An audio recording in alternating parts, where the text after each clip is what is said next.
Hello hi అండి, సుజాతాస్ కిచెన్కి స్వాగతం. ఈరోజు సుజాతాస్ కిచెన్లో ఆకు కాకరకాయలండి, వాటిని బోడ కాకరకాయలు కూడా అంటారు కదా, దానిని టేస్టీగా ఒక ఫ్రై లాగా తయారు చేద్దామండి. బోడ కాకరకాయలు ఫ్రై చేయడానికి ఇదిగోండి, నేను కాకరకాయలు ఒక పావు కిలో తీసుకున్నానండి. దానిలోనికి ఈ సగం చిప్ప ఎండు కొబ్బరి వేసుకోవాలండి. వెల్లుల్లిపాయలు పొట్టు తీయవలసిన అవసరం లేదు. ఈ వెల్లుల్లిపాయలు నేను ఒక పెద్ద వెల్లుల్లిపాయ వేసానండి. వెల్లుల్లిపాయ వాసన అంత ఇష్టం లేదనుకునేవాడు కొద్దిగా వెల్లుల్లిపాయ తగ్గించుకోవచ్చు. కానీ ఈ కూరకి వెల్లుల్లిపాయ ఎండు కొబ్బరి చాలా టేస్ట్ ఇస్తాయండి. 2 మీడియం సైజు ఉల్లిపాయలను ఈ విధంగా కోసుకున్నానండి. దానిలోనికి ఉప్పు, పసుపు, కారం, నూనె, ఇవి కావలసిన పదార్థాలండి. ఇప్పుడు కాకరకాయని ఏ విధంగా కట్ చేయాలో చూపిస్తానండి. ఈ కాకరకాయలకి 2 సైడ్లు ఈ విధంగా కట్ చేసుకోవాలి. దీన్ని మనం మధ్యలోకి 2 భాగాలుగా కోసుకోవాలి, చీల్చుకోవాలండి. ఈ విధంగా తీసిన తర్వాత దీనిలోని గింజలు తీసేయాలి.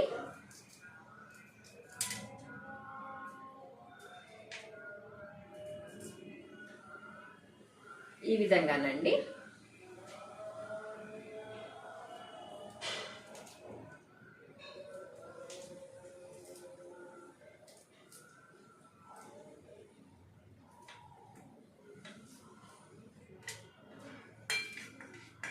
ఈ విధంగా మనం అన్ని కాకరకాయలు కోసుకుందామండి.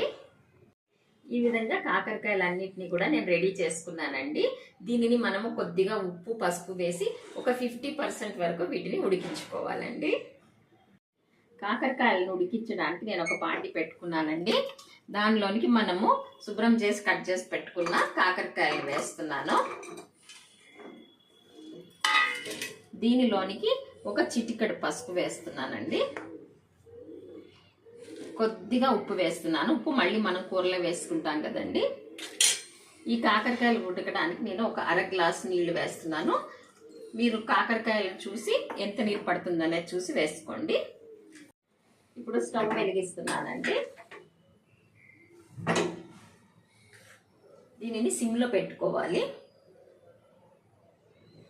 పెట్టుకొని దీని మీద ఒక మూత పెట్టేసి దీన్ని ఒక 50% ఉడికే వరకు ఉడికిద్దామండి. కాకరకాయలు ఉడికే లోపల మనము ఈ వెల్లుల్లిపాయలు, ఎండు కొబ్బరి ఫస్ట్ పొడి చేసుకునండి. దానిలోనికి ఈ ఉల్లిపాయలు, దీనిలో కొంచెం ఒక 1/2 స్పూన్ పసుపు వేసాను. ఇవన్నీ కలిపి ముద్దగా గ్రైండ్ చేసుకోవాలండి. చూసారా, మనం వేసిన నీళ్ళన్నీ కూడా ఎగిరిపోయాయండి. ఈ కాకరకాయ కూడా 50% ఉడికిపోయింది. ఇప్పుడు స్టవ్ ఆఫ్ చేసేస్తున్నాను.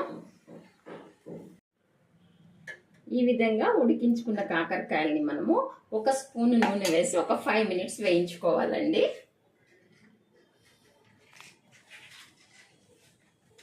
కాకరకాయలు వేయించడానికి ఒక గిన్నె పెట్టానండి. స్టవ్ వెలిగిస్తున్నాను. దానిలోనికి కొద్దిగా నూనె వేస్తున్నానండి. కొంచెం నూనె అయితే సరిపోతుంది. నూనె వేడెక్కిన తర్వాత మనం కాకరకాయ ముక్కల్ని ఇందులో వేసి ఒక 5 నిమిషాలు వేయిద్దాము. నూనె వేడెక్కిందండి. దీనిలోనికి మనం ఉడికించుకున్న కాకర ముక్కలు వేస్తున్నాను. దీనిని ఒక 5 నిమిషాలు పచ్చివాసన పోయే వరకు వేయించుకుందామండి. కాకరకాయ ముక్కలు బాగా వేగిపోయాయండి. నేను స్టవ్ ఆఫ్ చేసేస్తున్నాను. వీటిని ఒక ప్లేట్లోకి తీసుకుంటున్నానండి. ఇప్పుడు కూర రెడీ చేయడానికి గిన్నె పెట్టుకున్నానండి. స్టవ్ వెలిగిస్తున్నాను. ఈ కూరలోనికి కొంచెం ఆయిల్ ఎక్కువగా వేస్తేనే టేస్ట్ వస్తుందండి. కొంచెం ఆయిల్ ఎక్కువగానే వేస్తున్నాను. ఈ ఆయిల్ వేడెక్కిన తర్వాత మనము ముందుగా తయారు చేసుకున్న ఈ మసాలా ముద్దను వేయాలండి. నూనె వేడెక్కిందండి. దీనిలోనికి మనం ముందుగా నూరించుకున్న మసాలాను వేస్తున్నాను.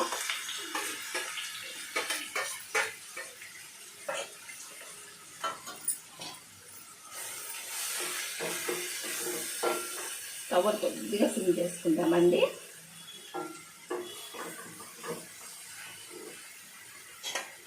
దీనిలోనికి కొద్దిగా పసుపు వేస్తున్నానండి. కారం వేస్తున్నానండి. నేను 1.5 స్పూన్ వేస్తున్నాను. మీకు కారం ఎంత అవసరమైతే దాన్ని బట్టి మీరు వేసుకోవచ్చు.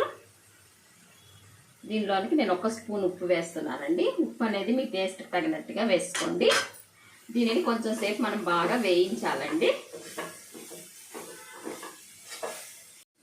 మనం వేసిన మసాలా బాగా వేగిందండి. దీనిలోనికి మనం ముందుగా ఉడకబెట్టి వేయించుకున్న కాకరకాయ ముక్కలు వేసేద్దాము. వీటిలో ఒక 5 నిమిషాలు వేయించిన తర్వాత సిమ్లో పెట్టి మూత పెట్టాలండి.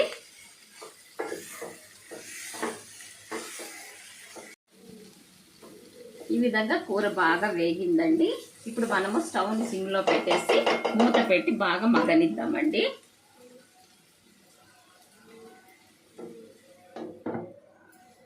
ఇప్పుడు కూర మగ్గిందేమో మూత తీసి చూద్దామండి. చూసారా, కూర బాగా మగ్గిపోయిందండి. నేను ఒక 15 నిమిషాలు ఈ విధంగా సిమ్లో పెట్టి ఉంచాను. 15 నిమిషాలు అయితే సరిపోతుందండి. ఇప్పుడు నేను స్టవ్ ఆఫ్ చేసేస్తున్నాను. దీనిని డిష్ అవుట్ చేస్తున్నానండి.